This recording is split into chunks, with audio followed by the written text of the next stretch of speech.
How's it going, everybody, and welcome back to another episode of Pokémon Ultra Sun and Ultra Moon.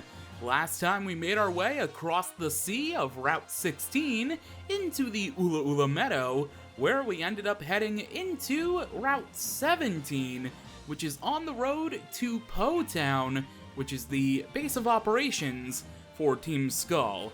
And at this base of operations, there is a young goose from that little girl at the Aether House that we need to go ahead and rescue. So without any further ado, let's get started with an immediate battle? No, never mind. Alright, we are golden as a goose.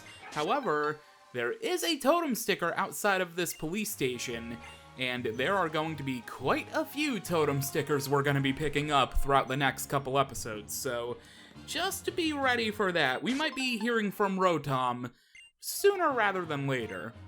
Our 68th one here is in the police station surrounded by a bunch of Alolan Meowths, so that's pretty cool. And now that we're done with that, I think it's time for us to head along the route where, because we are right outside of Team Skull's operational base, we have nothing but Team Skull grunts to battle.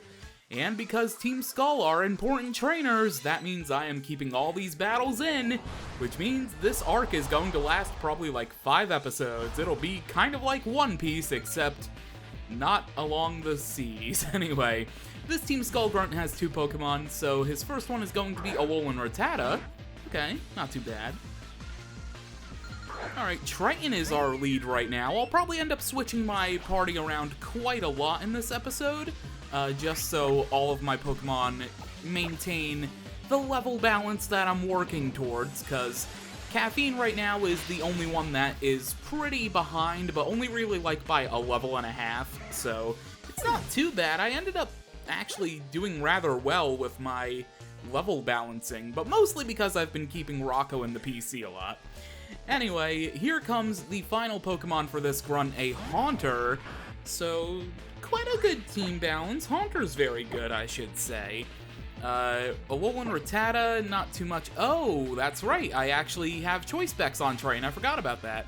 So I can only use Moonblast, and that's a little bit of a problem because, oh boy, because it's not very effective because Poison resists Fairy, although that still took out the Haunter, and that wasn't even a critical hit.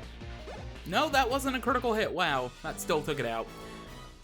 I'm gonna put that towards the choice specs for why that happened, but nonetheless, we defeated the Team Skull grunt, and because we are in rain, I probably should use my water-type moves with the choice specs if we're gonna be locked into something. Alright, let's make our way over here, because we can actually go along here. There is another Skull grunt that we can battle. However, there are a bunch of items along this cliffside here. So first up is a Lemonade, and then that is not the right one. You are right there, Tauros. Okay, there we go. Tauros there can charge that and pick up those items, or break those rocks, and then it'll allow us to pick up items. However, Tauros, can I read the sign? Trainer tips! Pokemon that you drop off on Pokepelago's I'll Have You will grow more friendly toward you. But don't leave them in the hot spring baths for too long, or they might get overheated. Tap the sign to collect them from the bath. That reminds me, I think I need to collect my Pokemon from all of the Pokepelago activities pretty soon. Anyway, over here is actually a TM, so I'm coming here first. It's TM80 Rock Slide. Rocco already knows this move, so it's not like I'm potentially missing out on anything. It's just useful for other Pokemon if I were so inclined to teach it to another Pokemon if it were capable of learning it. I don't believe my last team member I'm planning on using can learn it, so really it's just Rocco. Alright, this time we're gonna head down this way, and I believe there is an item down here, a Nest Ball. Okay, and I believe the trainer is... I wanted to actually get off Tauros. I believe the trainer is here? No, she was over there. Wow, I'm stupid. Okay, well, let's make our way back over here. Then we're going to fall down here, and then we're going to take this fork in the road. There we go. Alright, so now we can take on the female Skull Grunt to clear out all of these trainers along Route 17. This route isn't technically too big. It's only really got the male grunt, this female grunt, and those 2 grunts that you see outside of the gigantic wall of Po Town. This grunt, though, has Marini. Oh, God, I don't think we've seen Marini on screen yet, have we? Marini is a really interesting Pokemon. It's actually the bitter enemy of Corsola, as stated in the lores of their Pokedex entries. Marini is really cool because it's a poison and water type. And when you are battling Corsola, with the SOS method, Corsolas will call upon Marini, not, to help them, well, kind of, I guess, to help them, but the Marinis can attack the Corsolas and will target the Corsolas instead of your Pokemon during the SOS methods. It is such a nice detail when you go and base that off their Pokedex entry. It's just such a neat little thing that they managed to put on top of the building of the lore with the Pokemon series. It's just the little things that Game Freak has done within the last couple generations that just add to Pokemon and their lores and all that stuff. It just makes everything so much better when you deep dive into everything. And it's just so cool. Just neat little details like that are really awesome. And Marini's evolution, Toxapex, again, this has been a recurring thing lately, a recurring thing in a lot of these recent episodes, but Toxapex and Marini almost made the team. They really almost did. Not in Ultra Moon, because I was always going to pick Poplio, but in Ultra Sun, I was considering using Marini Toxapex, but unfortunately it just didn't work out. Again, if I ever replay these games in the future, in like Gen 14 or whatever, maybe I'll use them, and you can maybe remember to hold my word to that if I don't remember myself. But yeah, like, there's just so many good Pokemon that were introduced in Alola that I really wish I had the chance to use. Even by playing 4 games, I still miss out on a lot of good Pokemon. That's how pretty good the Alola region was with their new options. But yeah, Marini and Toxapex are just really cool. I really like them. Alright, another dig finally hits this Alolan Grimer, which means we have defeated this Team Skull Grunt. And I'm gonna be mashing through all their dialogue and stuff because there are a lot of battles that we have to do. So I'm gonna try to get through everything as quickly as I can. Alright, so... oh, there is another Grunt right here, okay. Well, we can actually use Tauros to charge this because there is yet another totem sticker along this building, this gigantic wall. And that is our nicest totem sticker to date, our 69th one.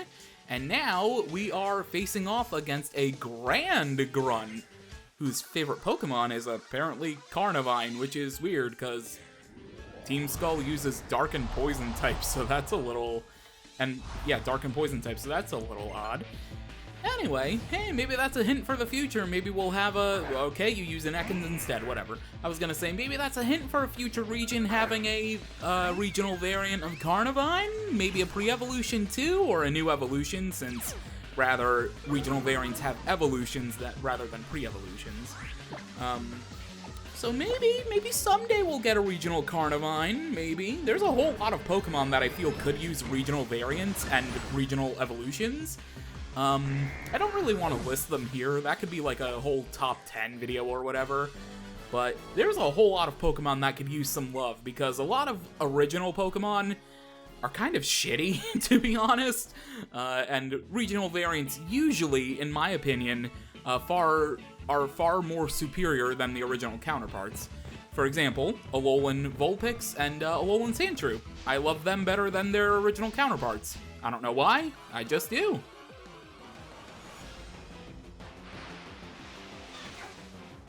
And once again, we come face to face with a Ledian. But Ledian, I told you before when we were catching caffeine, I do not planning on adding you to my team.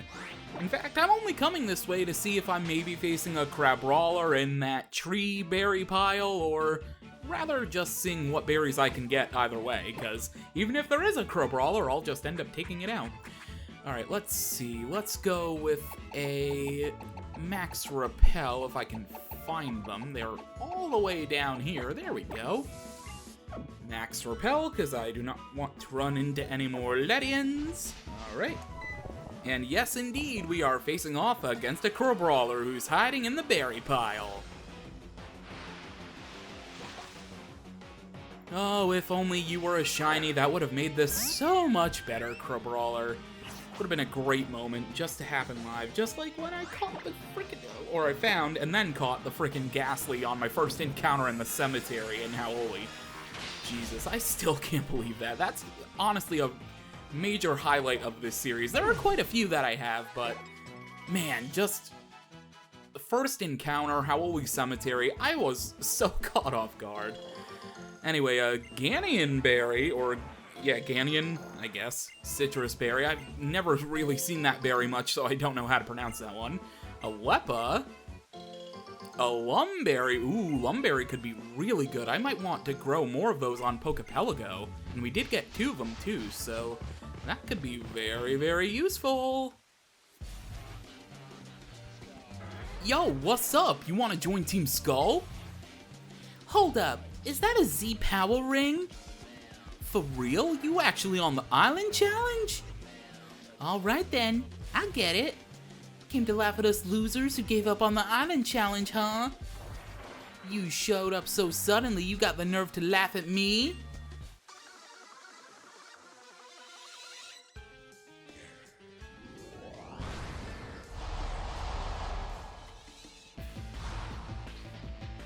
Here we go, we have been challenged by the male and female Team Skull Grunt, which is weird because the male Grunt moved and then Grunt A was talking, so I thought it was the male, but I guess it was the female? I'm not entirely sure.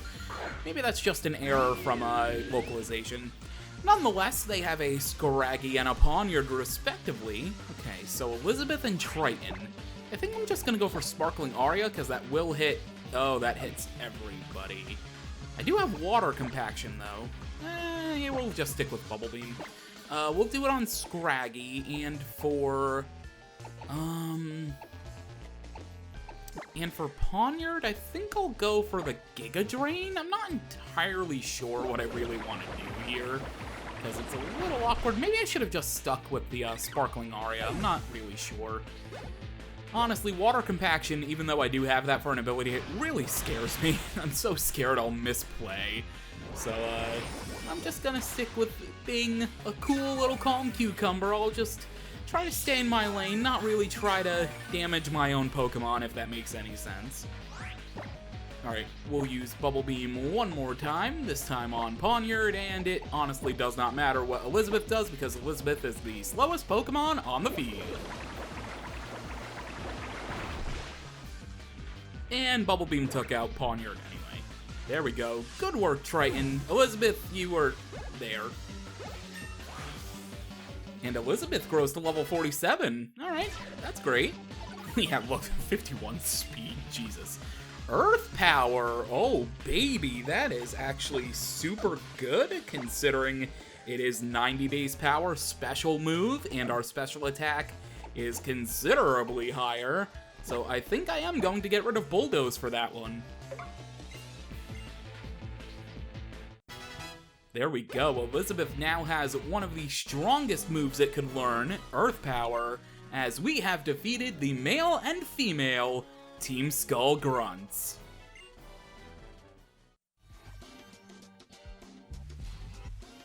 Not fair! I hate strong kids like you. I'm not letting you win.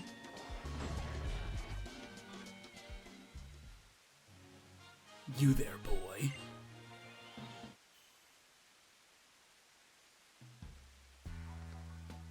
Seems to me you're trying to get into Po-Town. You sure you thought this through? You'd better be ready if you're thinking of coming in here. Ready to live as Team Skull, or ready to take on Team Skull. You really think you're ready for that? I am, maybe. I guess everyone has their own reasons. I've got my reasons too, for doing what I do. I'll have them let you in. If you don't make it, I'll be sure your remains at least get back home.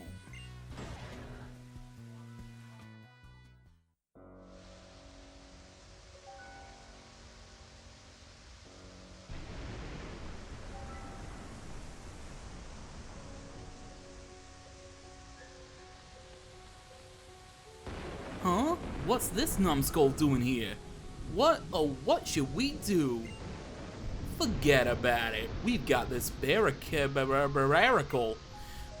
got this barricade. You really want to bother moving it out of the way just to take on one kid? True.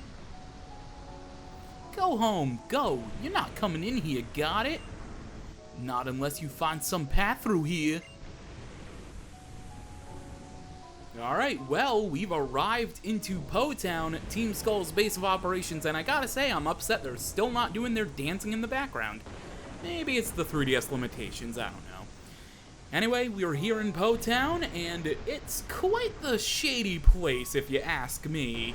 But we will be exploring this shady place in full next time on Pokemon Ultra Sun and Ultra Moon. So with that, thank you for watching, and until then, catch ya later.